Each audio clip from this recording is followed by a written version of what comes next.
So welcome to the third industry webinar for the Varroa response. I'm Daniel Lefebvre. I work for the Australian Honeybee Industry Council, and again, I'll be your host tonight. The Australian Honeybee Industry Council, or AHBIC, is the national representative body for your industry. Our membership base includes all the peak associations from every state, the Amateur Beekeepers Association, crop pollinators, queen breeders, and honey packers and marketers. We have a broad representation and input from across our industry. AHBIC is a signatory to the deed, which is the governing document for this response. And we have been involved in the response as industry liaison officers since the start, alongside representatives from New South Wales Apiary Association and the Amateur Beekeepers Association. I want to acknowledge the team again who works behind the scenes to make these webinars possible. Without them, we just couldn't be running these webinars, especially the work of Bianca Jiggins, our AHBIC Varroa coordinator, and the public information team from the DPI, especially Joe and Ali, Mark and the others, as well as the incident management team who are sitting behind the scenes, fielding questions as they come in. Thank you, Shannon and Adrian. As I said, AHBIC is hosting this webinar, and we're a not-for-profit representative body. We survive solely on the generous donation from a few beekeepers through our Friends of AHBIC program. We don't receive any money from honey levies. So if you're not already a friend of AHBIC and you want AHBIC to be able to continue supporting the industry, then I encourage you to jump on our website, honeybee.org.au, and become a friend. Tonight, we're anticipating to have around 500 people online. So as you can appreciate, we will not be able to take questions from the floor. However, we do encourage questions through the Q&A function, and the team behind the scenes will theme these questions up and direct them to the speakers at the end of the sessions. We may not be able to answer all the questions tonight, but we will take the questions away and we'll use those to form the AHBIC and DPI communications for the future.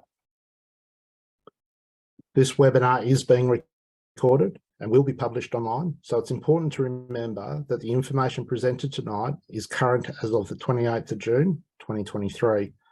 And if you're watching this sometime into the future, make sure you do go back to the websites, either the New South Wales DPI Varroa page or the AHBIC page, to make sure you get the most current up-to-date information. As I said, this is the third Varroa response industry webinar. The last webinar was held on the 11th of May and had a lot of background information that we're not planning to cover again tonight.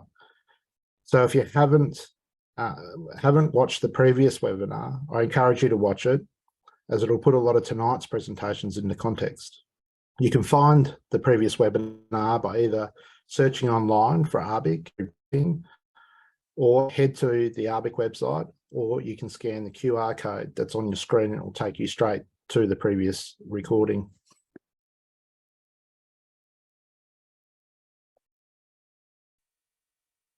In our last webinar, there were around 500 attendees online, and we've had more than 3,000 views of the recording.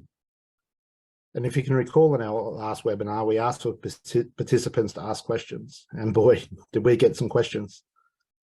And as promised, we've taken those questions and used them to form future communications, as well as tonight's webinar. Bianca and I have themed these questions into broad categories, which has determined tonight's program.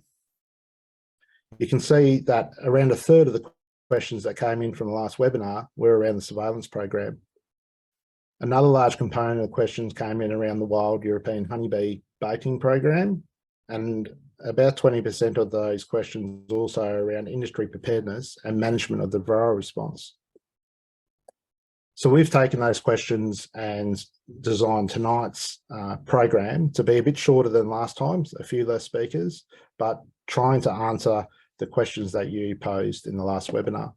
So I'm going to do an overview and a welcome, and then I'll dive into a couple of those themes and talk about those that came out of the last webinar. And then Dr. Sandra McDougall, the Incident Controller for the New South Wales DPI Varroa response, will give us an update around the surveillance and some more information. We'll hear again from Nathan Cutter, the Wild European Honeybee Management Program leader, who will dive even deeper into the management program. And once Nathan's finished, then we will do a Q&A based on those questions that are coming through the chat function. Okay, so to kick off tonight's presentation, I'm going to answer a couple of the themes that came through in the last webinar. Firstly, about who is making the decisions, particularly around feasibility of the response. And secondly, what are we doing as an industry or as a representative body to prepare for the worst case scenario should we have to transition to management? So this slide is pretty busy, but I'm going to walk you through it. So in the last webinar, we had some questions around who makes the decision and who determines if the response is feasible or not. So I thought I'd try and quickly describe at a high level how the process of decision-making works for this response. The honeybee industry is a signatory to the Emergency Plant Pest Response Deed, or the EPPRD. This deed governs the response and describes the decision-making process. It's a legally binding document, and it's also publicly available if you have a look on Google on the Plant Health Australia website.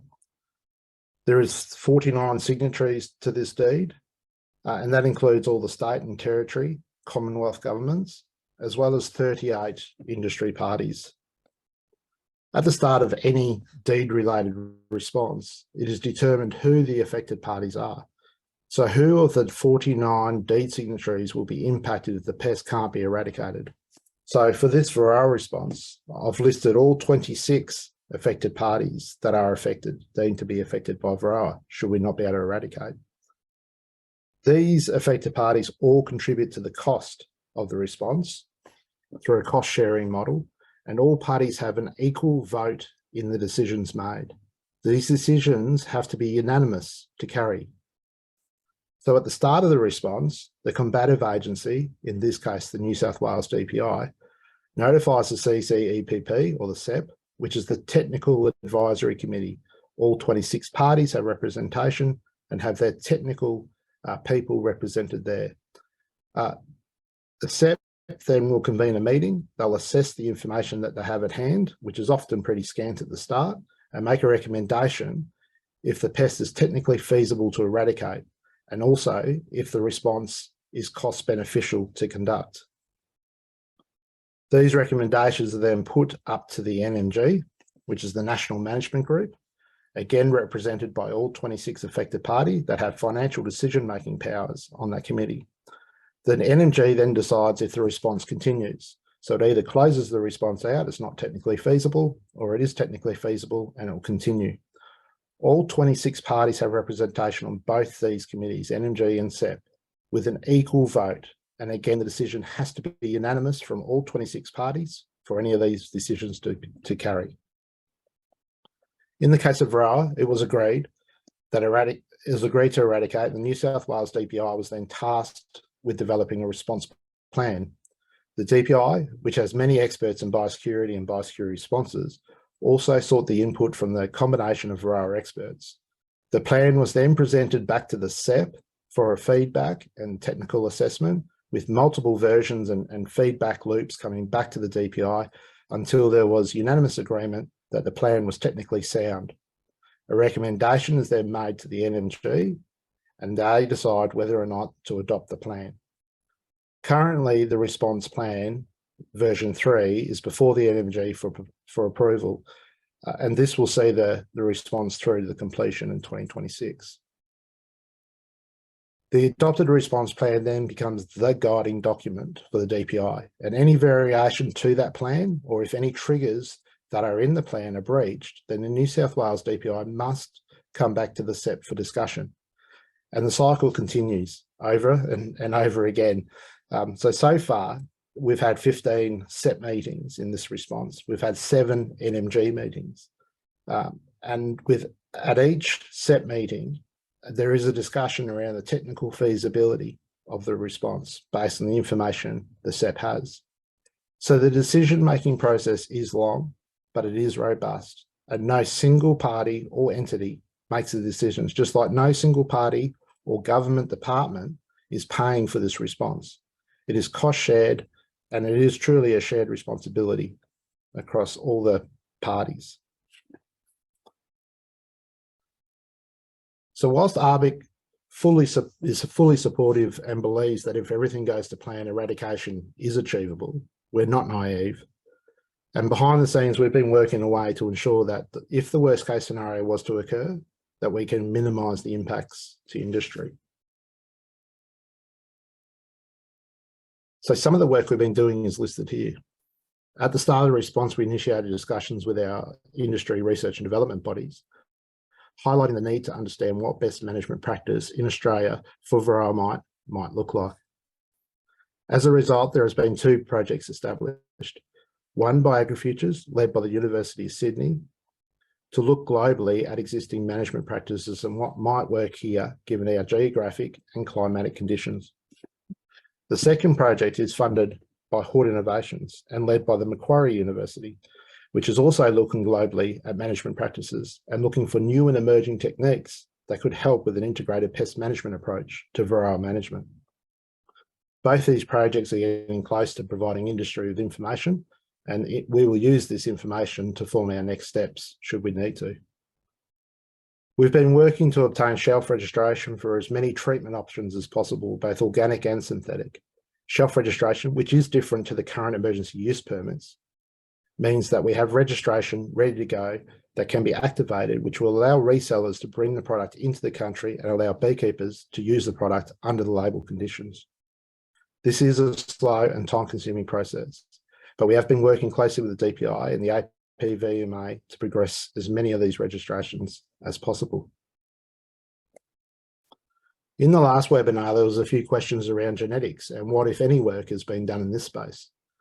There are a few breeding programs, both private and commercial, either looking at bringing genetics in or using tools to selectively breed for Varroa tolerance.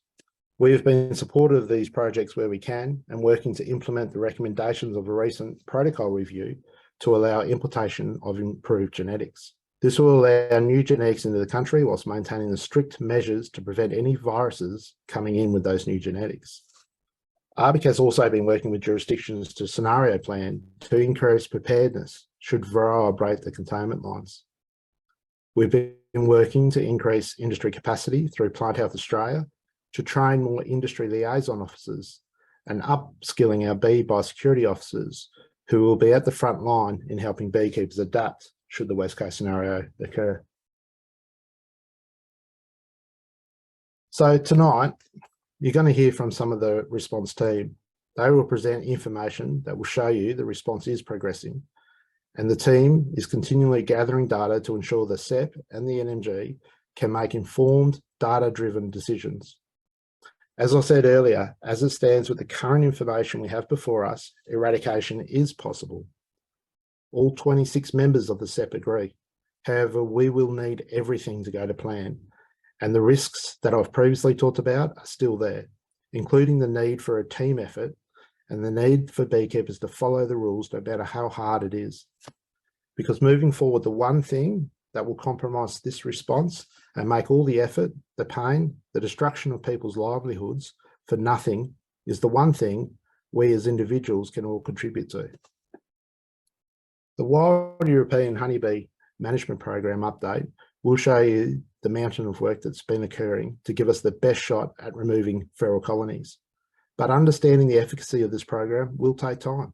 It will take time to gather enough data to give the CEP confidence it's working well, enough to achieve eradication. So the eradication program is not a quick fix. It takes time. It's a long process, and hopefully a process that we'll be able to see right through to the end and achieve eradication. So thank you for listening to me. I'll introduce our next speaker. So Dr. Sandra McDougall, who's the incident controller for the Varroa response.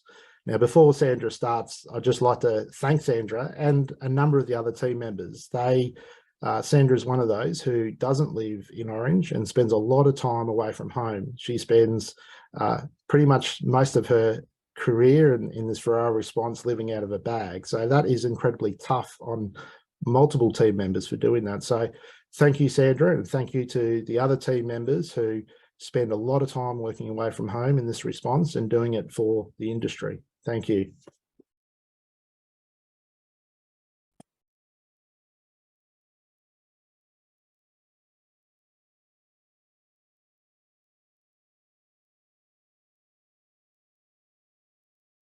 Okay, hopefully my screen is now showing. Thank you, Danny. I really appreciate your words, and I think you've given us a really good overview of how the response structure works. So as Danny said, I'm Sandra McDougall. I'm currently the incident controller of the Varroa response. Is that not to disclaimer? That's better. Thank you. So as Danny said, I'm going to run over the overall structure of the response, cover off on some of the surveillance, and then more of the detail around the baiting program will be covered by my colleague, Nathan Cutter.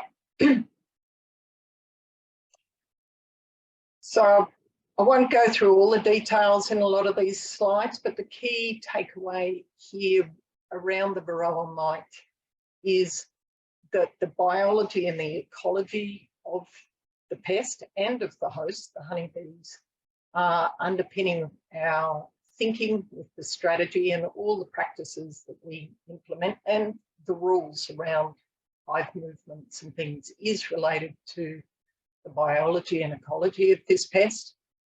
And one of the key aspects that is useful for us is that it is an obligate parasite. It's on the Asian and European honeybees. It's not on our native bees.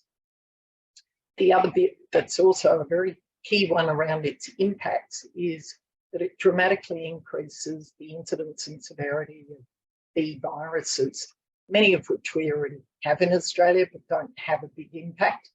But if Varroa does escape and we do have to live with it, then we are going to have to manage a lot of these viruses.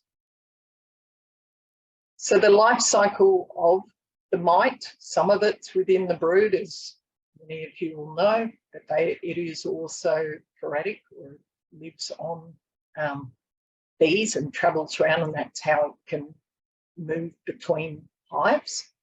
It is, as I said, an obligate parasite, and one of the key factors that again underpins a lot of our strategy is that it can't live off a host more than 5.5 days. So a lot of our rules are sort of around trying to create a host-free zone and have any mites within a delimited area die. So again, you'll be familiar with this slide from last update, but the key factor here is the earlier we can get and stop a pest coming in, or in our case now we've got the pest in, delimit it, contain it and eradicate it, the cheaper it is in the long term. The sooner we move to management, the more expensive it's going to be for both the industries and the impact across both honey and pollination industries. So as we know, it is these industries, the honeybee industry is estimated at worth $437 million, and the pollination industry is at $14.2 billion. And honeybees aren't the only pollinators, but it's estimated that they do about 80% of the pollination work in Australia. And a lot of that work is done by our ferals, our wild European honeybees. And it is estimated that there's 77 to 96 nests, feral colonies per kilometre square. So that is a huge number of bees, and a huge number of bees that are doing free pollination services for all the industries, most of our fruits, nuts, grains, and pasture species and all the seed crops require pollination, and the ferals do a lot of that. If we are unsuccessful in eradicating the Varroa mite, then most of those feral bees will be gone within 3 to 5 years. So this slide is also one that you'll be quite familiar. As of now 12 months that we've been managing this Varroa mite incursion, the area that is within our eradication zone has just tipped over to 1,000 kilometres squared, whereas in New Zealand, up to 2 months, they were at 30,000 squared, and in the US, up to 2 months, they were close to 500,000 kilometres squared. So we are dealing with quite a different incursion relative to those other countries, and at the moment, you know, we believe that we have contained it, although we are still, and I'll cover in more detail, be able to keep that within the eradication and surveillance zones. This particular slide, this is so relevant. It came out late last week, and it's in the annual survey that's done on honeybee colonies death within 12 months up to the 1st of April. And in the US, they experienced 48% of the colonies were lost, and the parasitic mite Varroa destructor was the chief culprit. It's not the only culprit, but it is the main one.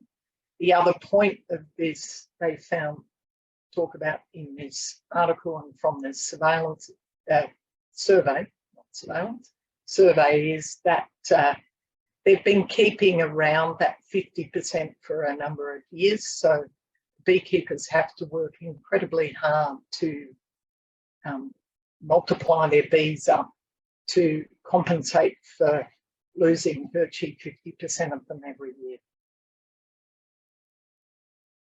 So in the surveillance, in our strategy with the Varroa mite response, we've divided the state into 3 zones. We've got the general emergency zone, or GEZ, blue zone, which has some restrictions, but not a lot of restrictions on beekeepers. The main one around, if you're moving, you need to submit a hive movement declaration and meet some conditions.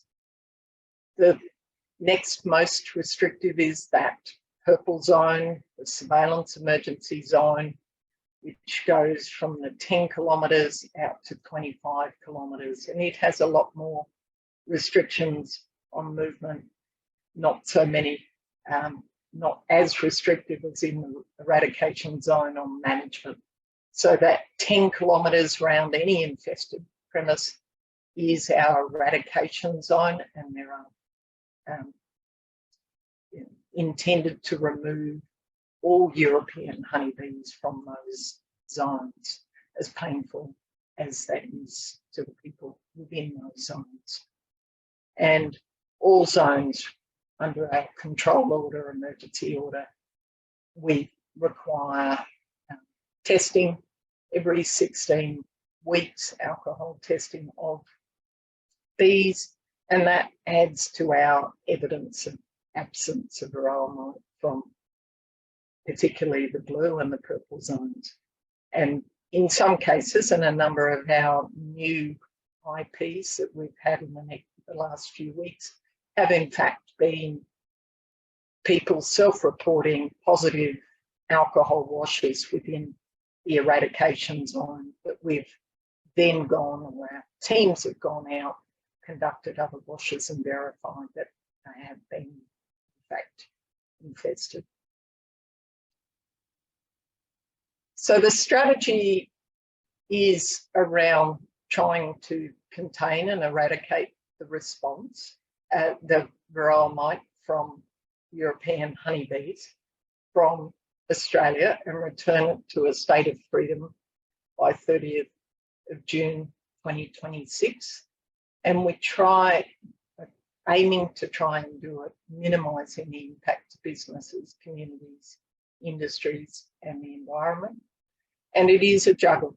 And, you know, we do understand that the impact is severe on those beekeepers within those zones, as well as industries that do require or rely on pollination. And what we're aiming to do is return particularly the periphery, and I'll go through each zone bit by bit, but gradually return and contract the response area and restrictions on those areas as we progress, as long as we continue to support that and gather that evidence of absence. And we will be continuing to monitor out those 3 years to be confident that we have in fact eradicated, but we're not there yet. So this is a bit of a scorecard that was put together a little bit earlier this month, and I guess what it is testament to the huge amount of work of the response team.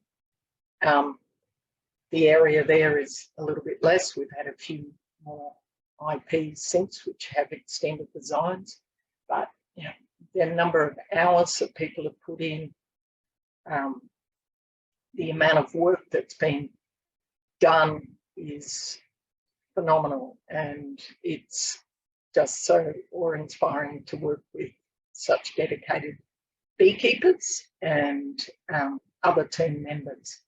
And you know, 40,000 hives have been sampled across New South Wales, and you know, beekeepers have put in 91,000 hive sample alcohol washes. So it is a massive effort, and it is a team effort, absolutely, as Danny said. So the current situation is that we are at 174 infested premises, and we are unfortunately still very much finding mites, particularly deep within the eradication zones.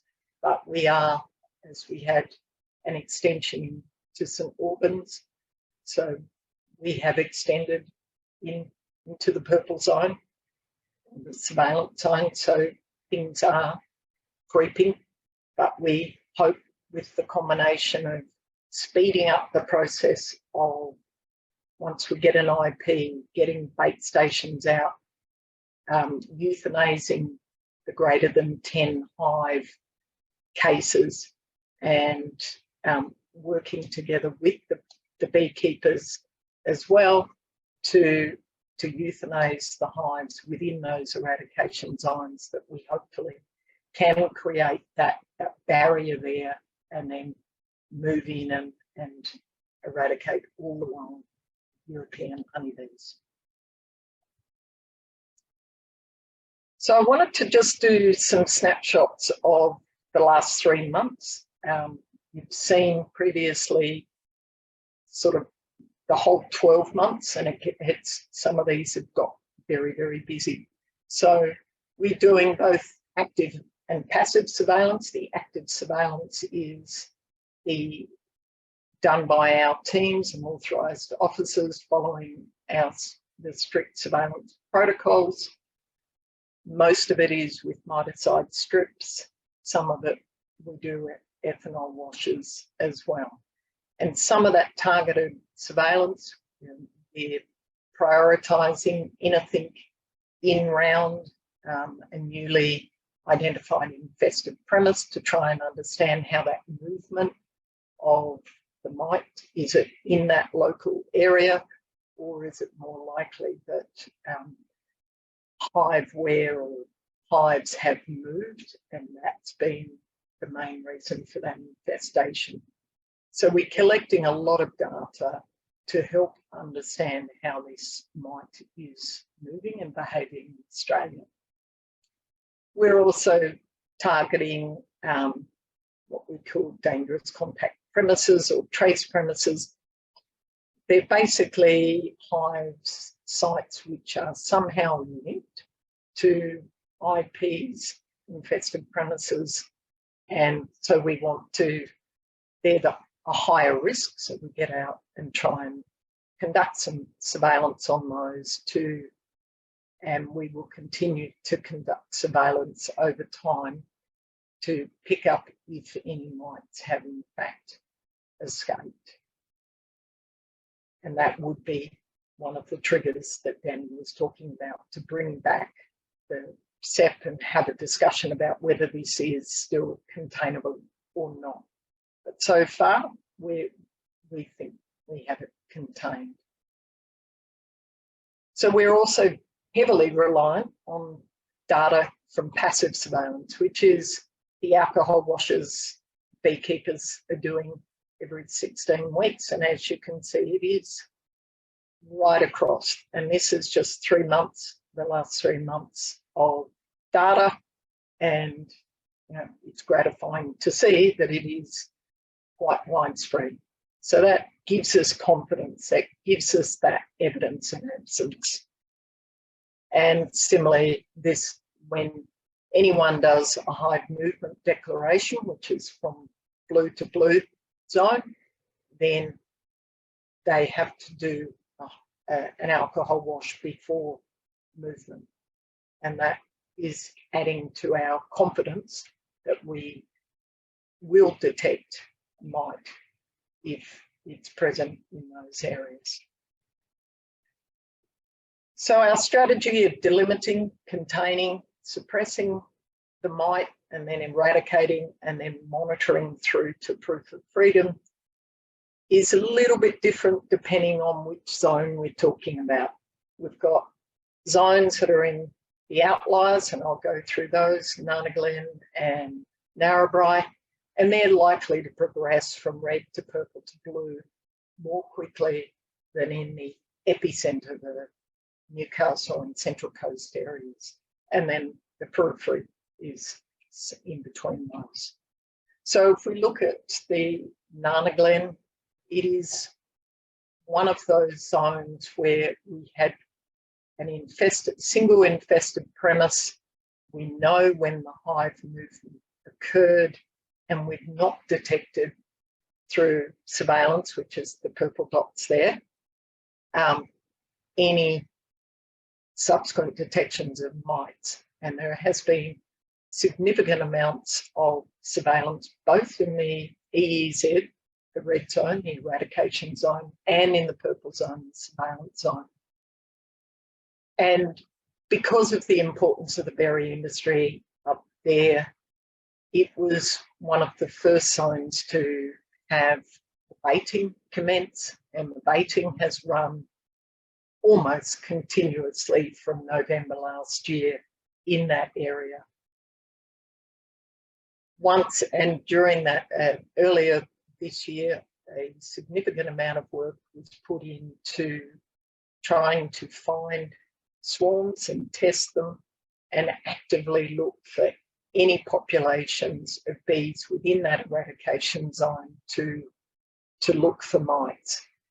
And some drone ballooning was conducted, and 546 drone bees were collected and were negative for Varroa. And then that gave us confidence that we could support the berry industry up there and the beekeepers by allowing, under strict conditions, movements of hives into either the purple zone, the surveillance zone, and into that eradication zone. And those pollination hives are also acting as sentinel hives for us for monitoring, and we will need to monitor over the next 3 years hives in those areas to keep actively looking for mites.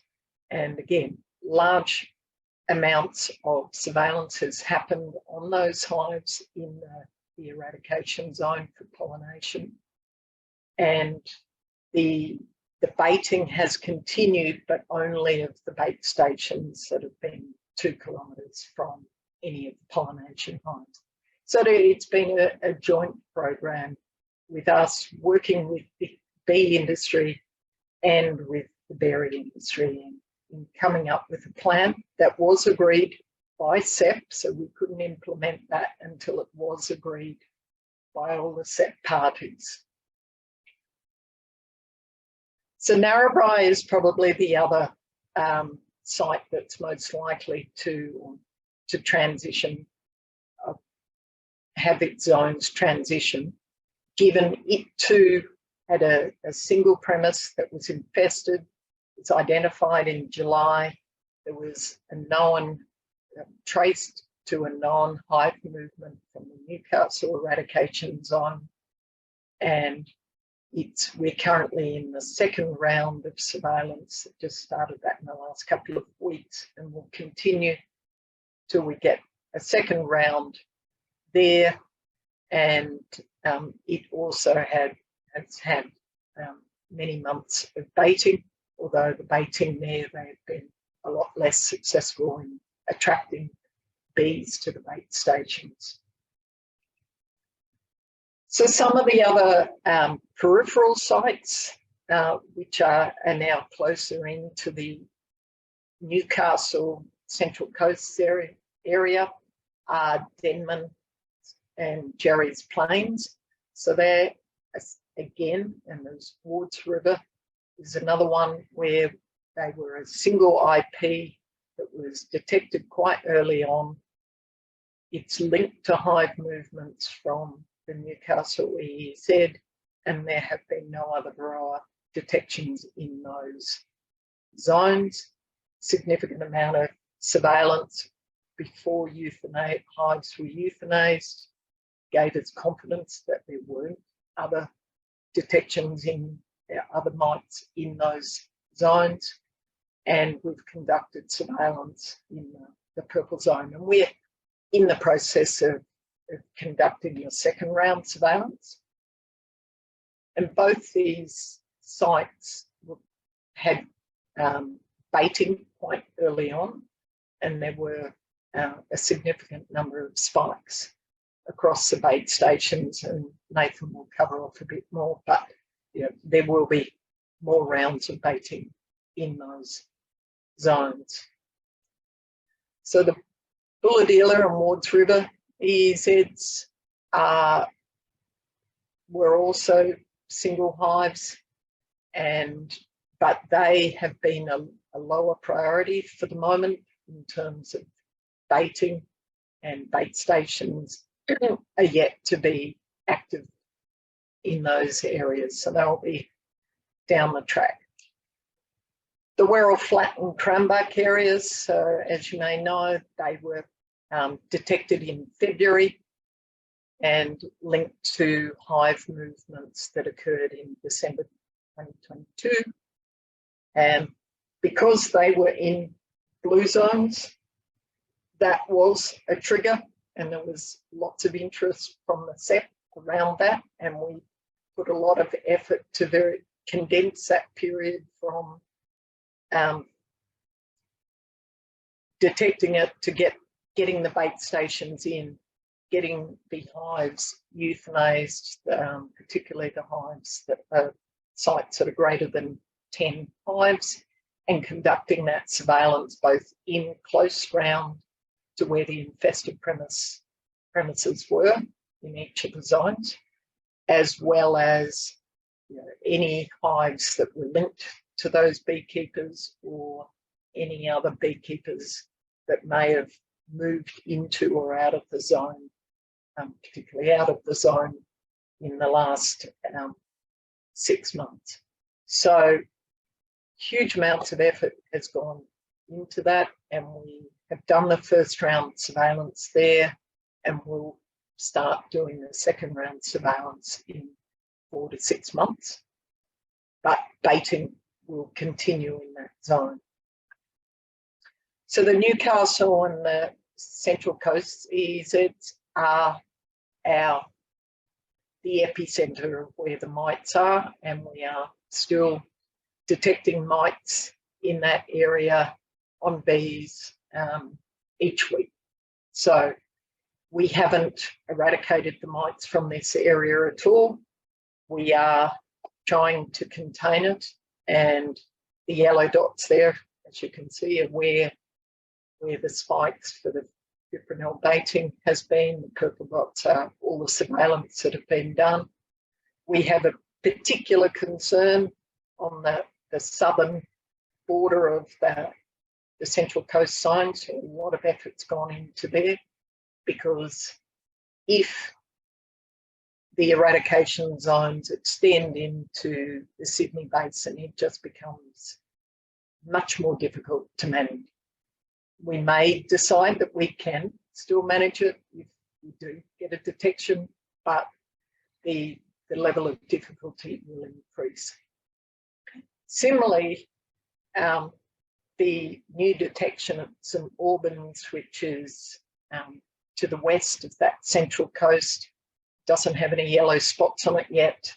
We expect that they will start to appear after next week, and that area is a very recent extension, and we are concerned because of all the terrain to the west there, that if mites establish into the wild European honeybees in that national park area, it will be much more difficult to manage. So that bait station array is set up and almost finished and ready to go at a higher density than the rest of the areas.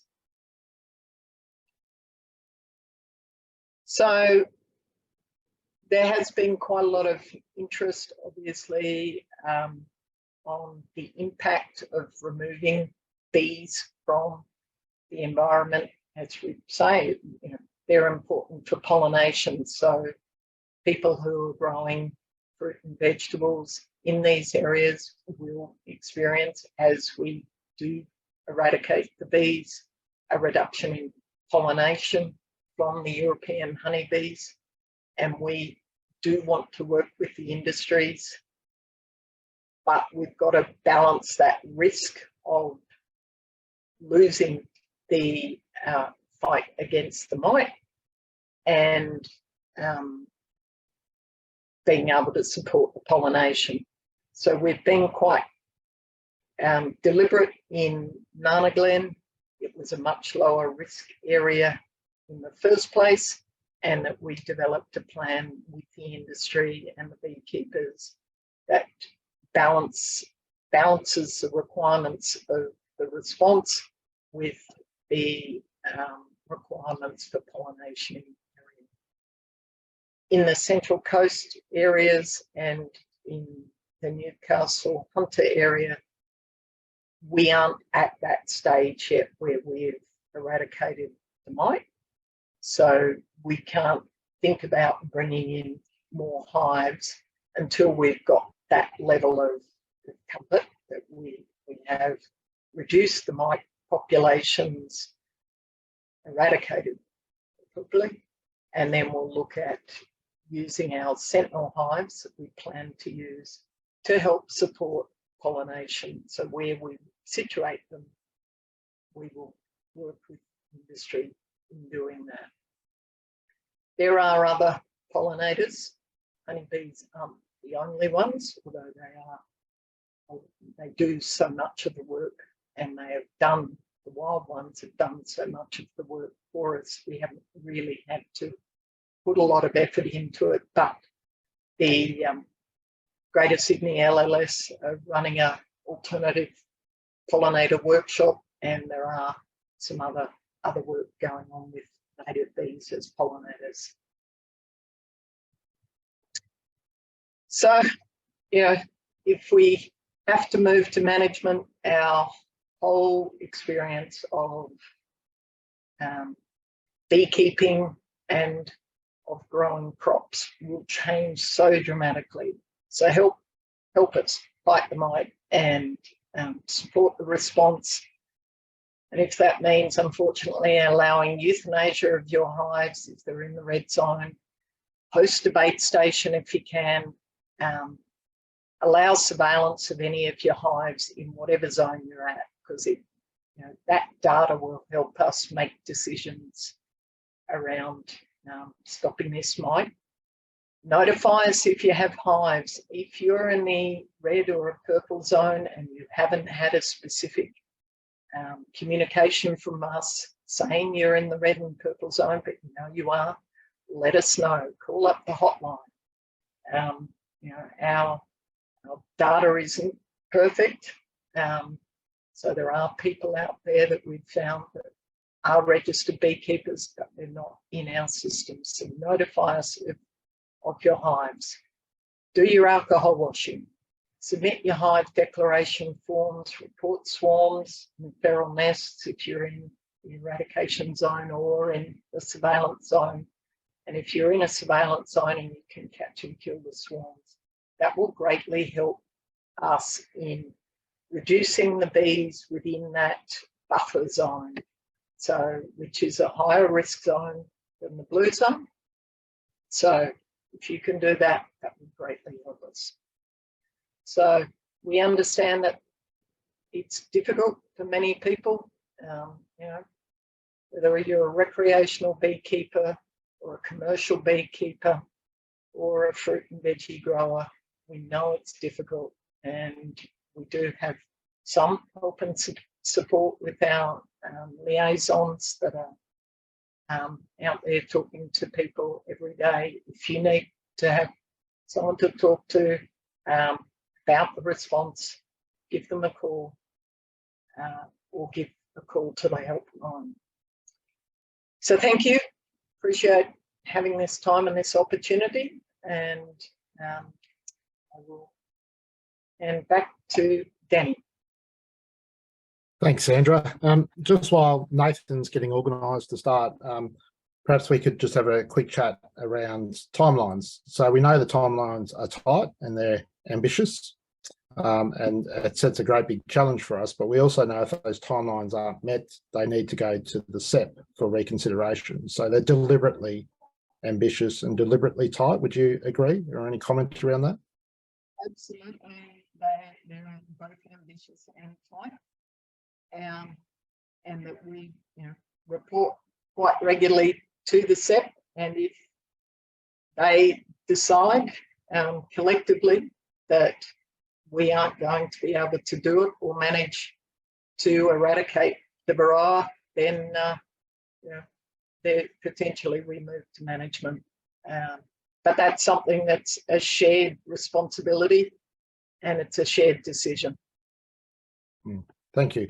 Thank you very much, Sandra. That was a great presentation, and we'll definitely pick on you in the questions Q&A a bit later on. So our next guest speaker tonight's Nathan Cutter. Nathan spoke at our last webinar and gave us a real insight into the Wild European Honeybee Management Program. Nathan's going to do a little bit of a deeper dive today and talk further about that program. Thank you, Nathan. Yeah, thanks, Danny. I hope everyone can hear me. Hello, everyone. As Danny said, my presentation is going to provide an update on the Wild European Honeybee Management Program. And this is an update since my last presentation to AHBIC on the 11th of May.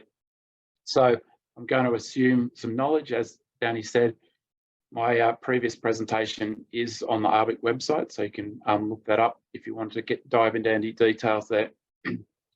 So I'm going to cover a couple of key areas. Firstly, I want to clarify the process we're taking for deploying and managing the feeder stations. I want to provide an update on the current coverage of feeder stations and the amount of fipronil that we've been able to apply so far. I want to explain how fipronil is helping us manage European honeybees and the mite, obviously, which is the actual objective we're trying to achieve of fighting the mite and eradicating it. And I want to provide an update on some trials that we're conducting within the program. So we're very lucky to have some very skilled people in the program, and Dr. Ken Ewan has been leading, he's our technical specialist, has been leading some efficacy trials on the fipronil. So I'll cover that, and I can answer any questions that that you have towards the end of the session, if you like. So this slide is a detail of the process we're taking for deploying and managing the feeder stations in new red zones or zone extensions. So, as Sandra said, there's a lot of surveillance going on, both with the DPI program and with AHBIC doing alcohol washes. So, say a surveillance team or an alcohol wash collects suspect mites, they're sent to the lab for analysis and confirmation. So if those mats are confirmed positive for Varroa by the lab, an eradication emergency zone or a zone extension may be declared. And that depends upon whether that new IP is in an area where there's a 10-kilometre radius from that IP that takes in purple or blue zones. DPI works with our comms unit to inform impacted beekeepers and the wider community of the new zoning. And we establish a standard grid of feeder stations. You can see I've marked a map there with a standard array with the red markers towards the top of the screen there. So this is based on a grid of 1 station per 3 kilometres. And this area particularly is in our mid-coast area in Cranback EEZ. And this standard array with the central station at the IP has 19 feeder stations on it. And as Sandra said, some of our zones, our EEZs, like Nana Glen and like St Albans, they're higher risk. They're assessed as higher risk because if the mite escapes from that area, it's going to be very difficult to work and manage bees and mite in further west from there. So we actually establish a higher density of bait stations based on the risk of each zone. So that's so our epidemiologist helps with that, and we've got a very good mapping team that supports our program. So once we've got that standard array, we do risk assessments, and we actually look at any species that might be sensitive to the use of fipronil. So we work with the Commonwealth and state regulators and look at their lists, and we obviously want to mitigate any off-target risk. It's not in our interest actually to target any off-target species other than bees with mites on them. So we're very careful to work with experts, and we've continued to do that. But as we go into a new zone, we have to do a new analysis of those new areas to ensure that we don't have any risk of impacting off-target species or particularly threatened species. Then DPI contacts public and private landholders located on those grid locations, and we negotiate deployment of feeder stations. And after that, we start to attract European honeybees to those stations. And Sandra showed you some pictures of those yellow dots that showed where we've been successful in attracting and using fipronil. We maintain those feeder stations with sugar syrup, and we monitor for presence of off-target species, both during free feeding and the fipronil application process. And once our teams detect or observe that European honeybees are feeding on sufficient numbers of bees are feeding at those stations, we apply a very diluted quantity of fipronil at 0.01 grams per litre of sugar syrup is placed into the feeder station. And although the feeder stations are labelled with a fipronil chemical label at all times, the fipronil is only present in the feeder station while European honeybee are feeding at those stations. And the fipronil is removed from the station following treatment, and it's never left overnight. It is only there for up to 2.5 hours during a spike and then removed. So at the conclusion of the fipronil application, any dead bees that we can collect are collected, and we conduct alcohol washes. And you can see there that feeder station has black plastic under it, and that really helps us with collecting the bees. We essentially roll up the mat at the end of the application, and we decant the bees into an alcohol wash solution. And you can see there on the bottom right hand side of the screen, I hope you can see, that's a sample of bees collected just yesterday in the Edelong area. And you can see it's quite a small sample of bees, in fact, but it did carry 2 mites, suspect mites. They haven't been confirmed at the lab just yet. That particular mite detection isn't going to trigger an extension of the EEZ simply because it was, as Sandra said, found deep within the red zone, and it doesn't mean that there's going to be an expansion.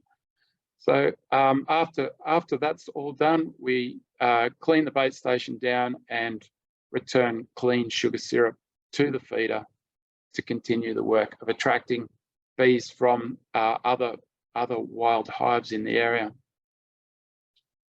So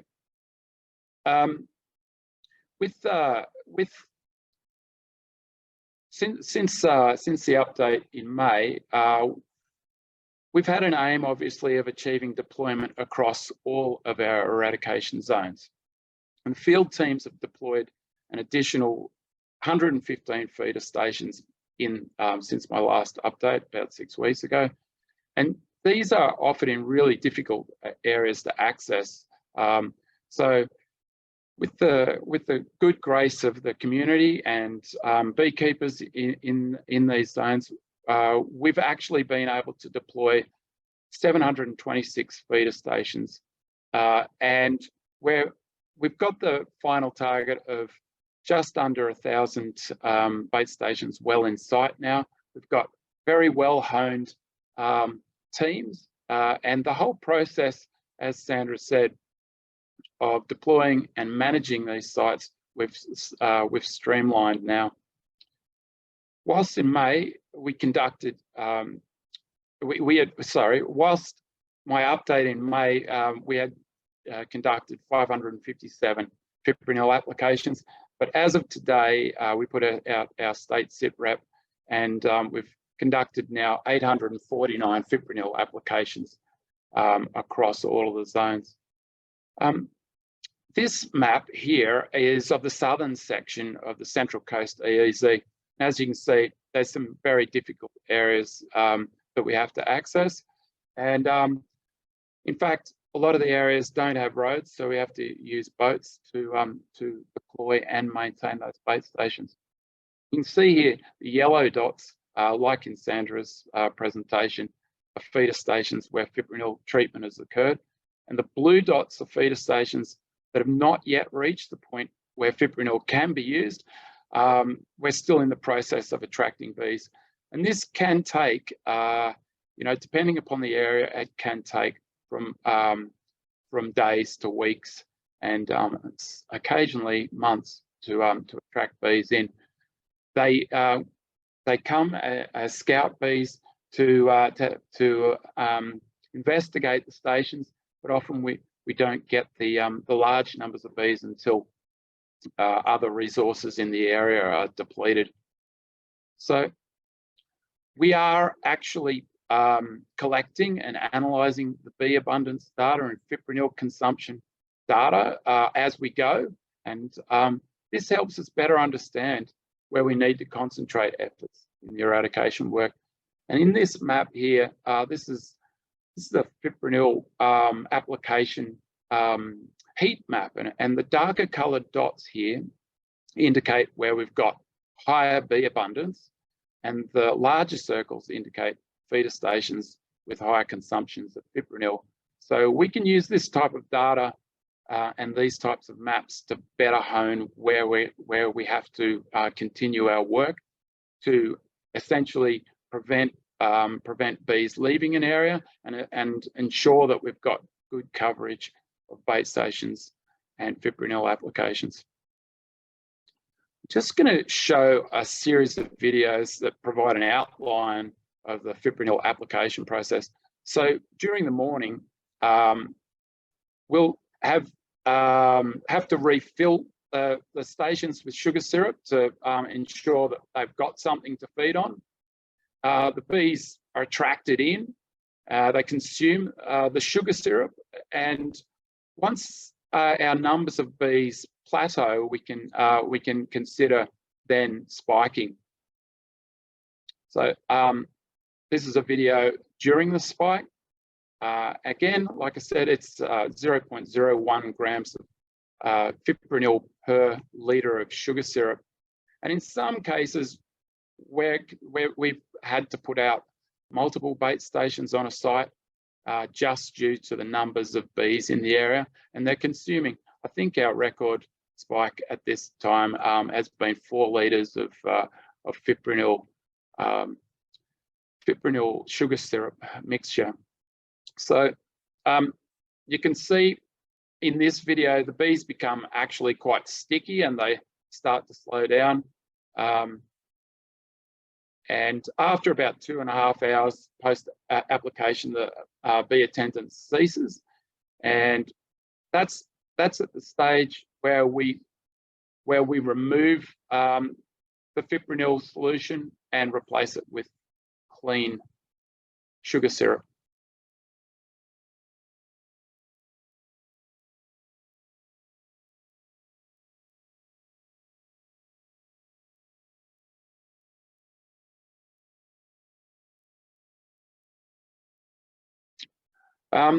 This series of videos shows how fipronil, how it works in the open environment. So you can see here, this is a wild honeybee colony we found at Jerry's Plains in the Upper Hunter Valley. And so this is pre-spike. We were able to spike it in during October 22. And this is, you can see the depletion of bees there 48 hours after the spike occurred. And then 7 days post fipronil application, you can see that there's no bee activity and final colony mortality there.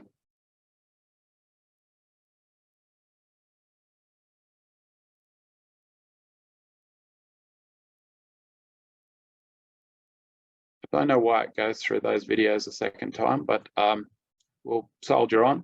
So here's another example of a wild hive following fipronil application close to a bait station. So you can see pre-spike. I hope you can see the bees in these videos.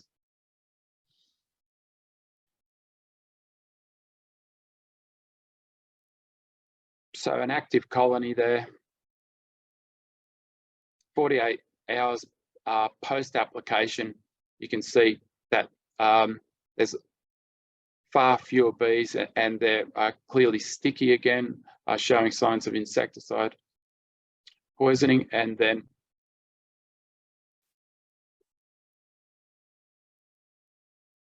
so a week later, there's just no activity at that particular colony. So indicating full mortality of that hive. We'll have to go through them again, unfortunately. So clearly, fipronil is highly toxic to bees. So I wanted to just discuss the relative toxicity of fipronil to a range of species. This is work that we've done in conjunction, looking at some studies by the APVMA and other researchers, just showing the relative toxicity of fipronil to a range of species. So with bees, you can see that fipronil is highly toxic. In fact, it's been calculated that the LD50 for bees is as low as 4 nanograms per bee. And for context, there's 1 million nanograms in a gram. So this means the response can use a very small quantity of fipronil to achieve the goal of eradication of wild European honeybees in the eradication zones, and therefore remove hosts for the mite. And as Sandra said, without the host, the mite can't survive. just to clarify what I mean by LD50, it's a term used in toxicology, and it's used to measure the toxicity of a substance in a trial, and it's the dose required to kill half the members of the tested population. So mammals, birds, and reptiles have a much higher tolerance to fipronil, which means they have a high LD50. For example, a small lizard, which I've outlined here in the reptile column, a small lizard of 3 grams in size needs to consume around 355 bees, or about 25 grams of bees, carrying the dose of fipronil we're using in the response. So that's about 8 times its body weight, an impossibility for a 3-gram lizard to eat 25 grams worth of bees. And similarly, similar LD50s are found in mammals and birds. Some birds, including the mallard duck, are very tolerant to fipronil. A black rat of 75 grams, a very small black rat, would need to consume 28,754 bees, carrying the level of fipronil that we're introducing to them. So that's, by my calculations, about 2 kilograms of bees carrying fipronil that a rat of 75 grams would need. So you can see, as well as the work that we do in pre-feed monitoring of bait stations, and whilst applying fipronil, we have technicians at the station. Even if off-target animals were to be exposed to secondary poisoning, it's not feasible that they could succumb to fipronil poisoning through secondary poisoning with fipronil. Just moving to my next slide.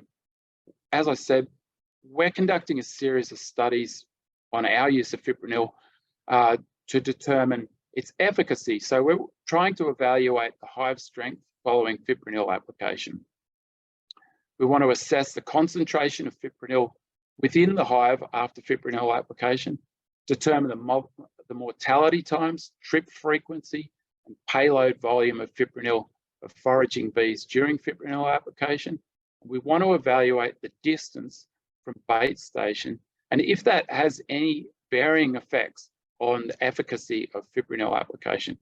You can see that bees were marked at the feeder station and were subsequently detected in our efficacy hives. And this shows that bees that are attending our bait stations are then observed back at their hives, at the efficacy hive, and we can see that that's an objective measure that those bees have been visiting our stations and then succumbing to fipronil. By marking the bees with colour combinations, it lets us track and determine mortality times and trip frequency. And it's really, really interesting the number of visits that a bee would theoretically take. Sorry, if I move to my next slide. We've got, although the details here are not complete yet, they're just preliminary data. We've found that if the hive's impacted with fipronil, then colony death is achieved after 2 to 3 days, or 48 hours to 60 hours. HPLC analysis indicates very low concentrations of fipronil residues in the hive after the spike. Average, and that indicates, that's indicative of that 4 nanograms LD50. It's a very small amount of fipronil that's needed to lead to mortality of bees. This is interesting. The average total foraging time for bees is 32 minutes. So that's them traveling back and forth from their wild hive to the bait station. And this involves, we've looked at this with the marking of the bees. They're making about 3 to 6 trips per spike over that 32 minutes on average before the bee succumbs to the insecticide. And that allows us a surety that the fipronil is going back to the hive and staying in the hive and having a systemic effect through that hive, killing the hive, even if we can't find the hive. So we've shown that the feeder stations are effective out to at least 1 kilometre, with all hives at 50 metres and 1,000 metres impacted, and 4 out of 6 hives impacted at 500 metres. The 2 hives that weren't able to be killed at 500 metres, actually we had to euthanize because they had AHBIC in them. So along with the efficacy trials, we're also running some complementary studies to measure the way fipronil degrades or its persistency. And so we're working with Newcastle University to determine the half-life of fipronil in sugar syrup and honey, or honey collected from stations. And so we've got a number of trials underway where we're measuring fipronil persistence or degradation at 4 degrees Celsius, so in a fridge, at room temperature, at 35 degrees Celsius in an incubator, outside and covered, outside and uncovered, and under various UV light exposure of 4 hours, 12 hours, and 24 hours per day, to determine how quickly fipronil breaks down under different conditions.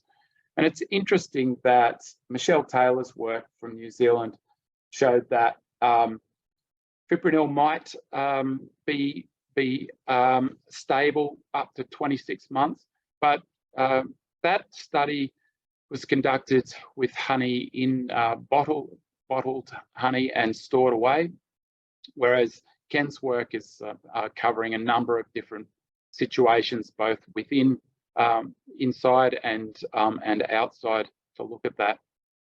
It's also important to note that the amount of fipronil also seems the actual total quantity of fipronil also seems to impact on the speed at which it degrades.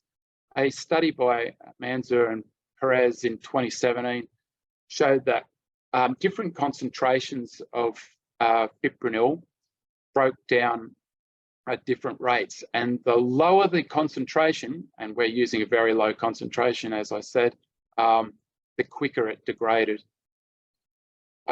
It's interesting to note also we're using the efficacy hives to evaluate mite presence and rates of infestation. So it was a byproduct of our efficacy work. We're placing, as you can see, miticide strips and mats in our efficacy hives. And it's just interesting that they're picking up mites in the environment. So we're actually making use of that information and placing sentinel hives that can work as efficacy hives into the environment as well. And that's going to help, as Sandra said, to determine the mite loads in different areas and our ability to exit from this response as soon as we can confirm that mites are removed from the area. I suppose that's probably a good note to finish on. Other than that, we're actually working with ANU at looking at deploying swarm boxes in the environment, and this work is going to tie in really well with swarming season. So we hope to use those swarm boxes in collaboration with ANU to collect bees, to euthanize swarming bees, and also to monitor for mite in the environment. So thank you very much, Danny, and thank you for listening. Thanks, Nathan. Really great talk. I do note there's been a couple of hands up during a few of the presentations as I started the start of this that were unable to take questions from the floor. So make sure you do use that Q&A function. Nathan, I'll let you have a little break and gain your breath, and I'll ask Sandra a question here that's come through. Sandra, you did answer in your presentation about if mites were found moving into the Sydney Basin, that it would be extremely difficult. And you also mentioned that would mean that we'd need to go back to the CCEPP for technical advice. What are some of the other triggers that are in the response that would need then to go back to the SEP for a technical review of where we're sitting? You're on mute, Sandra. Sorry, thank you. So I probably won't remember quite all the triggers, but if we get any detections in a blue zone, that is a trigger that we go back to. If we have widespread non-compliance, that's a trigger. If our eradication zone increases to, I think it's 12,000 kilometres squared. No. 1,200. Yep. 1,200. So that will be a trigger. If our data from the fipronil baiting shows that we're not succeeding in eradicating or killing the wild bees, then that will also be a trigger.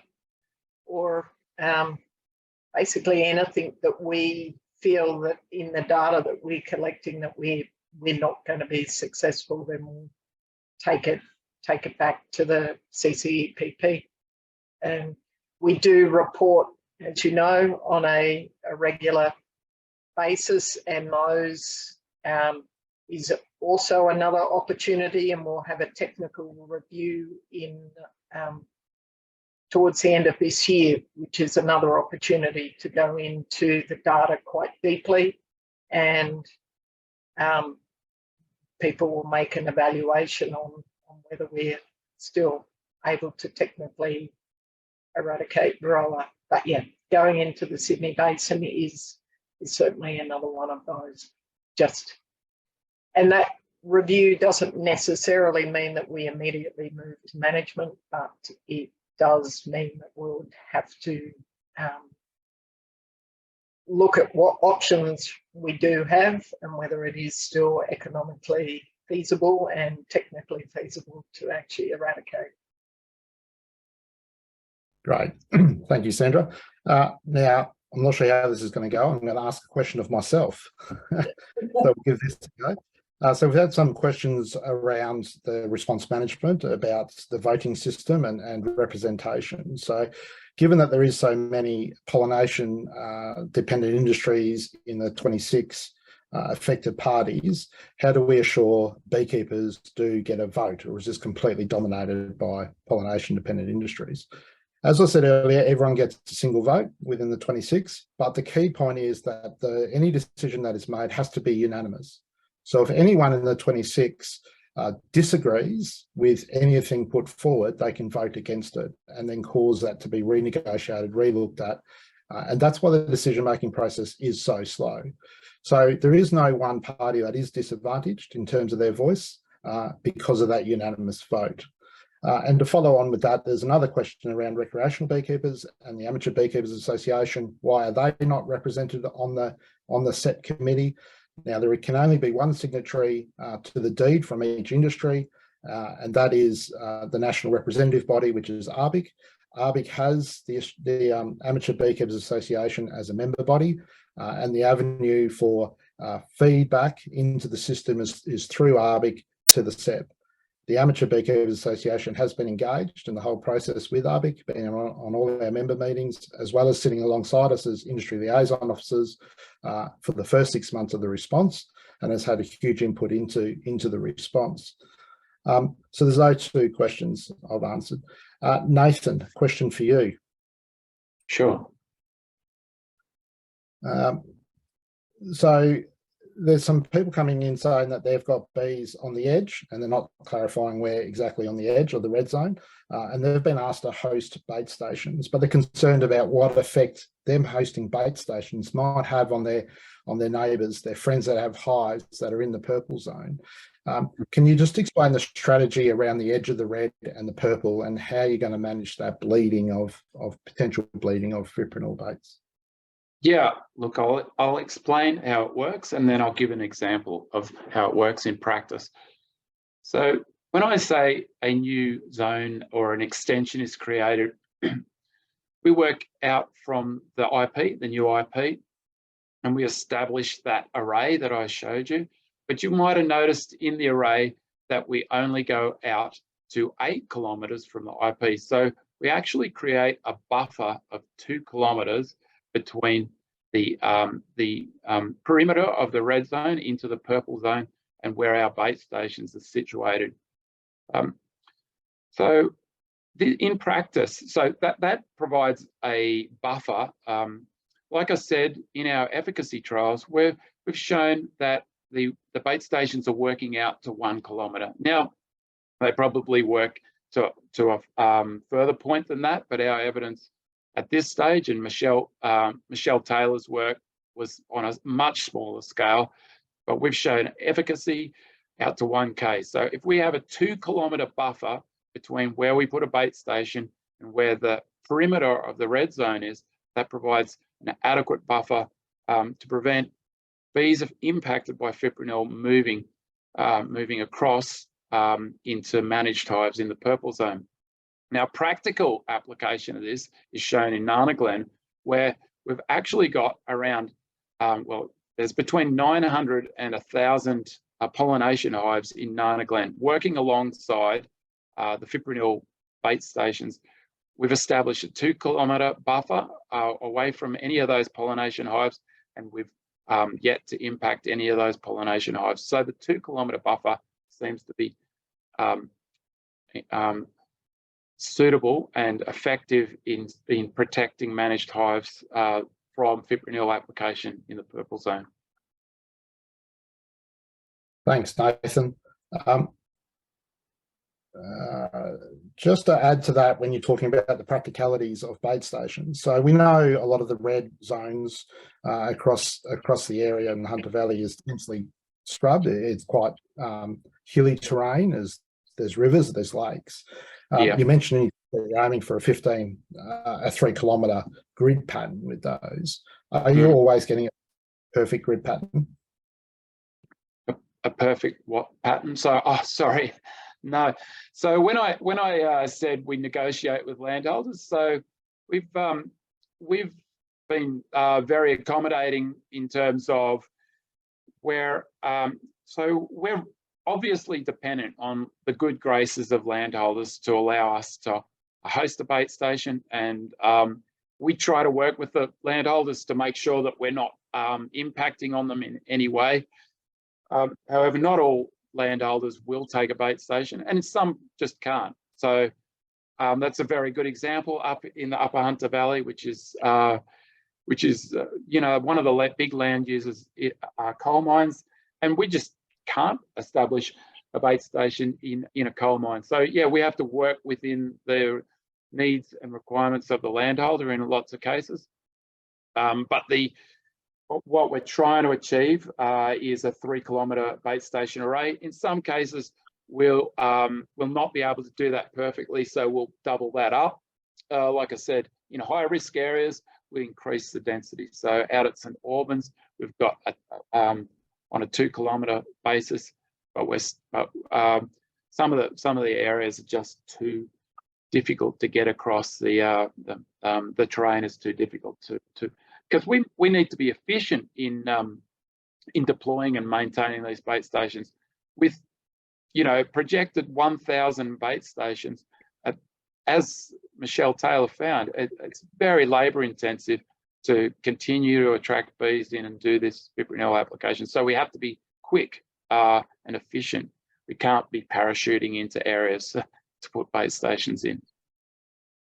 Great, thank you, Nathan. And I'll let you off the hook tonight. I've got one more question to ask myself, which is a bit odd, but then I'll finish with a question to Sandra around surveillance on pollination events coming up.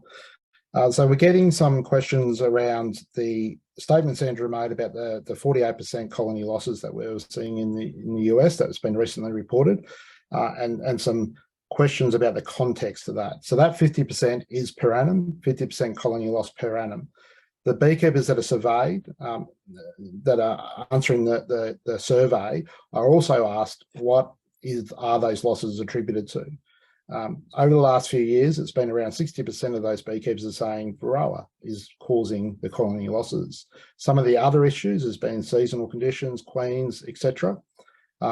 That information is publicly available. You can find it at the Bee Informed website. In America, it's a program that surveys beekeepers each year for annual winter losses, as well as now encompassing whole of year losses. Some key differences between the US and Australia is the US does have deformed wing virus. So far, the mites we've got here in Australia haven't shown any deformed wing virus, so that is a key difference. The US and us both have small hive beetle, but what we don't know is what will small hive beetle do with Varroa mite, and will that exacerbate the issues in Australia? So there's still some unknowns there. I've also some questions around New Zealand and questions about what is a good number of overwintering losses that you would expect. I'm actually at the New Zealand conference at the moment and been listening to their presentations today, and they also do a survey to look at colony losses. Again, majority of those colony losses are attributed to Varroa. They, over the last decade or so, have seen the colony losses steadily creep up, and in the last few years jump up a bit more dramatically to nearly 20% colony losses now. The beekeepers that were surveyed in that survey were also asked what do they think is an acceptable colony loss over winter, and they were describing it as 2%. So 2% was their acceptable colony loss in the absence of Varroa, if they were managing Varroa appropriately. So 50% is quite extreme. What will we expect to see in Australia? We don't know.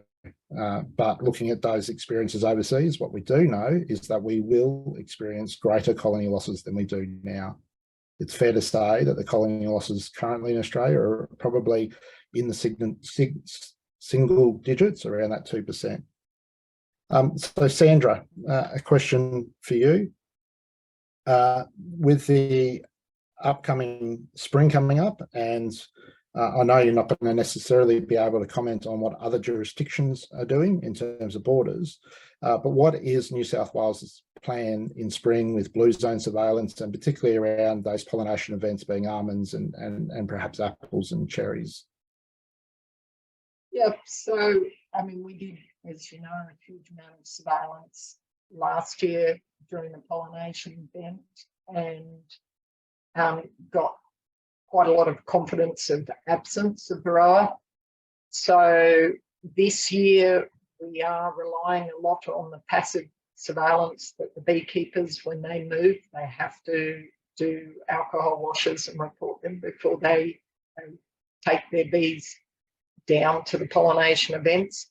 If it's in New South Wales, then it's the hive movement declaration is sufficient. We do have a team based down in the Riverina that will be operating and conducting surveillance, but we won't be doing the level of surveillance that we did last year. Our priority is very much in the higher risk areas, which is clearly the Hunter and Central Coast. So we will do some surveillance down there, but we are also very much relying on the industry to do their alcohol washes before they do any movements. If people are travelling interstate, then they obviously have to apply for permits and to those states and agree or fulfil the requirements that each state may have upon them. So I think that's... Yes. Thank you. We as AHBIC are planning to do some communications that will describe, attempt to describe the multiple jurisdictions and what beekeepers will need to do to traverse those jurisdictions, and we'll have that signed off by each of those. So watch this space. There will be some more communications come out about what you need to do to be compliant, regardless of which jurisdiction you're in. So we successfully gone for an hour and a half. Our shorter program was unsuccessful in shortening the time for this, so we have an overtime, and I apologise for that. But as I said previously, this will be online. We'll get that up there as soon as we possibly can, and everyone who registered will be notified of that, and we'll put that out through our socials. I again like to thank both Sandra and Nathan for their presentations, and also again thank the team that works on these webinars behind the scenes to make them possible. Without those people answering the questions, getting the technology right, we just would not be able to do this. So thank you to the team at the DPI, not only for the response, but the support you've been giving AHBIC through this as well. So I'm going to wind it up there, and thank you again, and we'll see you on the next webinar. Good night.